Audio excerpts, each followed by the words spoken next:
निकाल दी, दूसरे में कमियां ढूंढ करके, दूसरे से तुलना करके अपने आप को बेहतर प्रदर्शित कर करके, तो वो उसी तरीके से जीवन जिएगा। ऐसे लोगों से महाराज थोड़ा सा दूरी बना लें। रिश्तेदार भी हो तो दूरी बना लें। कुछ लाभ आपको जीवन भर इनसे नहीं मिलेगा, क्योंकि इन लोगों के पास हर बात का जवाब रहता है। अगर आपका स्वभाव ऐसा है कि भाई हमें तो कुछ ऐसा दिखावेबाजी का शौक नहीं, तो फिर आप हमेशा पिसते ही रहेंगे, क्योंकि वो तो अपने पास मौजूद हर चीज़ को तभी आपको बताएंगे जब उन्हें पक्का होगा कि आपके पास मिलेगा।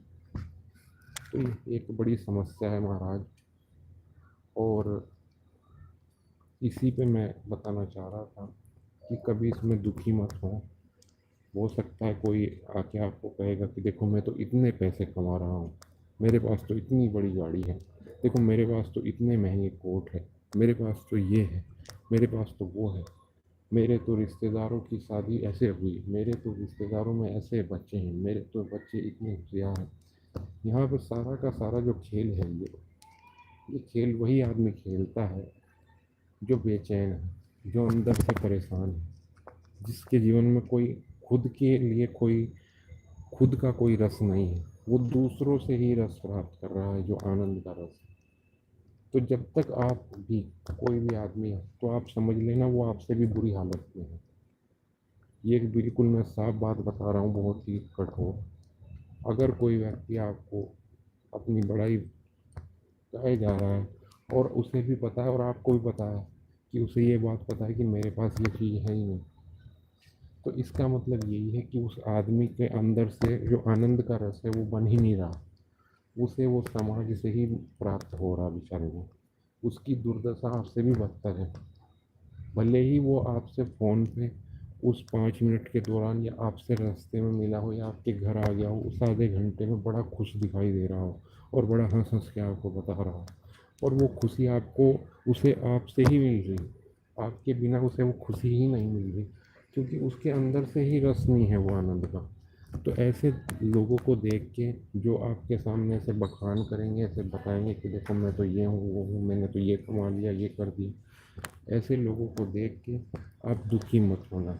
कभी कभी अपना मन छोटा मत करना, क्योंकि आपके पास वो चीज़ नहीं है फिर भी आप खुश हो, आप उससे ज़्यादा बेहतर स्थिति में हो, क्योंकि आपको कोई व्यक्ति नहीं चाहिए, आपको कोई सज्जन नहीं चाहिए जिससे जाके आप बताओगे कि महाराज देखो मैं तो ये हूँ, मेरे पास तो ये है, मेरे पास तो ये है, मेरे पिताजी तो ऐसे हैं, मेरी माता जी तो ऐसी हैं, मैं तो घर में आज ये खाया, मैं तो ये बनाया, मुझे तो ये स्वाद मिल गया, मुझे तो वहाँ की दावत थी, इतनी सुंदर दावत थी, इतने मज़ा आ गया, मैं तो घूमने।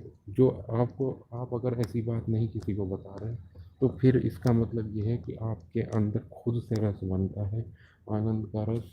और ये आप जो है परमात्मा ने आपको एक शक्ति दे दी है, एक शक्ति दे दी है, एक विश्वास आपको दे दिया है कि आप जो है उस आनंद को अंदर से प्राप्त कर रहे हैं। और दूसरे जो लोग इस तरीके से एक दूसरे के सामने बढ़ा चढ़ा करके अपना बड़प्पन प्रदर्शित कर रहे हैं, उन विचारों की बदकिस्मती है कि उन्हें अंदर से आनंद प्राप्त नहीं हो रहा। वो इतने ज़्यादा उलझे हुए हैं समाज में कि उन्हें हर चीज़ दूसरे से तुलना कर करके तभी उन्हें आनंद आ रहा है। उन्हें 24 घंटे एक तराजू चाहिए जिसमें वो तोल तोल के हंस सकें, तोल तोल के रो सकें, तोल तोल के देख सकें। आपके पास इतनी अच्छी व्यवस्था है कि आपको कोई तराजू की ज़रूरत नहीं है, आप खुद अपने आप से खुश हो सकते हैं। तो ऐसे लोगों की बातें सुनकर कोई दुखी नहीं होना, कोई मन छोटा नहीं करना, और ऐसे लोगों से थोड़ी सी दूरी बना लें। जितनी दूरी आप बना लोगे उतना अच्छा है।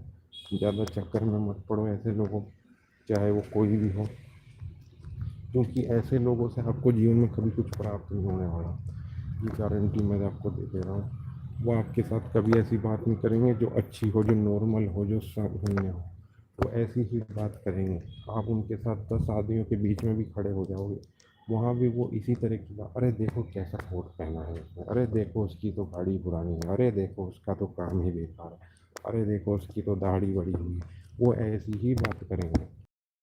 आपको लज्जित ही करना होगा, वहाँ आपको उनकी बेतुकी बातें सुननी होगी। तो ऐसे लोगों से दूरी बना लें महाराज। ये एक बड़ा सरल सा मैं तरीका आपको बता दिया। तो